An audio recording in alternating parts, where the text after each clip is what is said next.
Hello friends, quick and tasty lunch box recipe roasted cauliflower rice ஒரு 30 மினிட்ஸில் ready ஆகிடும். செய்யலாமா? இதுக்கு 1.5 கப்பு பாஸ்மதி அரிசி நான் இன்றைக்கி எடுத்திருக்கேன். இந்த அரிசிக்கு இந்த அளவு எல்லாம் கரெக்டாக இருக்கும். 1.5 கப்பு அரிசியை நல்லா கழுவிட்டு அப்படியே தண்ணி பிடிச்சி ஓரமாக வச்சுருங்க, ஊறிட்டு இருக்கட்டும். இப்போ ஒரு 10 காலிஃப்ளவர் பூவை நல்லா ஹாஃபாக கட் பண்ணி எடுத்திருக்கேன். அதில் மஞ்சத்தூள், உப்பு, இஞ்சி பூண்டு பேஸ்ட்டு, கொஞ்சமாக கரம் மசாலா, மிளகாத்தூள் இது எல்லாம் போட்டு நல்லா பரட்டி விடுங்க. இந்த மாதிரி பரட்டிட்டு ஒரு டேபிள் ஸ்பூன் தண்ணி சேர்த்து அப்படியே திருப்பி பிசைஞ்சிட்டு இதையும் ஓரமாக வச்சுடுங்க. ஒரு 5 நிமிஷம் அப்படியே இருக்கட்டும்.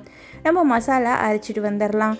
இப்போ ஒரு மிக்சரில் 2 பச்சை மிளகா, 2 காஷ்மீரி சில்லி இல்லாட்டி நார்மல் ரெட் சில்லி சேர்த்துக்கோங்க. கொத்தமல்லி கொஞ்சம், புதினா, ஒரு டேபிள் ஸ்பூன் இஞ்சி பூண்டு, அவ்வளோதான். இதை அப்படியே தண்ணிலாம் எதுவும் சேர்க்க வேண்டாம். இந்த மாதிரி கோர்ஸாக பேஸ்ட்டாக அரைச்சி ரெடி பண்ணிக்கோங்க. இந்த பக்குவத்தில் இருந்தால் போதும், கரெக்டாக இருக்கும்.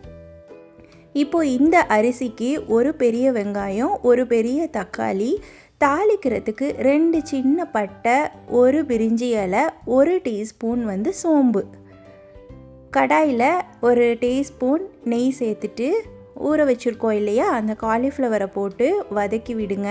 தண்ணிலாம் எதுவும் சேர்க்க வேணாம். அடுப்பு கம்மியாக வச்சு ஒரு 2 நிமிஷம் மூடி வச்சிங்கன்னா ஹாஃப் குக் ஆகிடும். அதை அப்படியே பிளேட்டில் எடுத்து தனியாக வச்சுடுங்க. இப்போ சோம்பு, பிரிஞ்சி இலை, பட்டை இதெல்லாம் அதே கடாயில் தாளிச்சிட்டு நறுக்கி வச்சுருக்க பெரிய வெங்காயத்தை சேர்த்து நல்லா வதக்கி விடுங்க. வெங்காயம் முக்கால் வதங்கினோன்னே தக்காளி சேர்த்துக்கோங்க.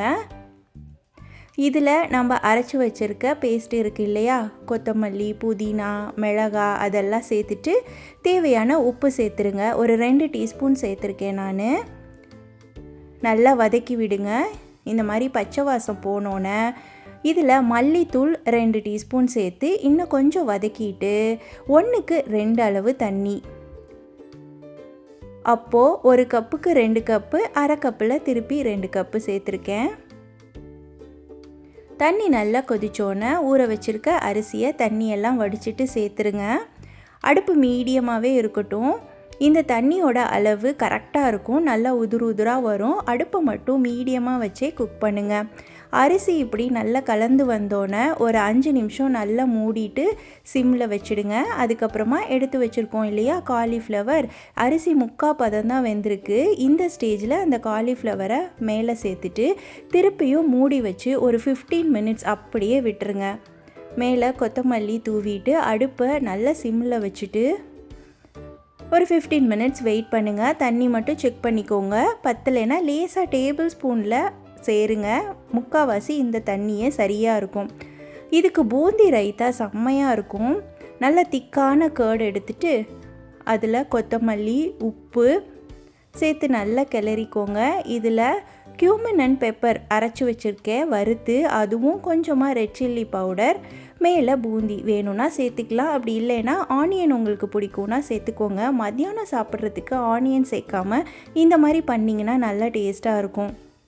இப்போ 15 மினிட்ஸ் ஆயிடுச்சு. நம்மளோட காலிஃப்ளவர் ரைஸ் செம்ம டேஸ்ட்டாக ரெடி ஆயிடுச்சு. காலிஃப்ளவர் அப்படியே இருக்கும். எடுத்து சாப்பிடும்போது செம்ம டேஸ்ட்டாக இருக்கும். ஃபுல்ஃபில்லாக இருக்கும். ட்ரை பண்ணி பாருங்கள். வேறு ரெசிபியில் பார்க்குறேன்.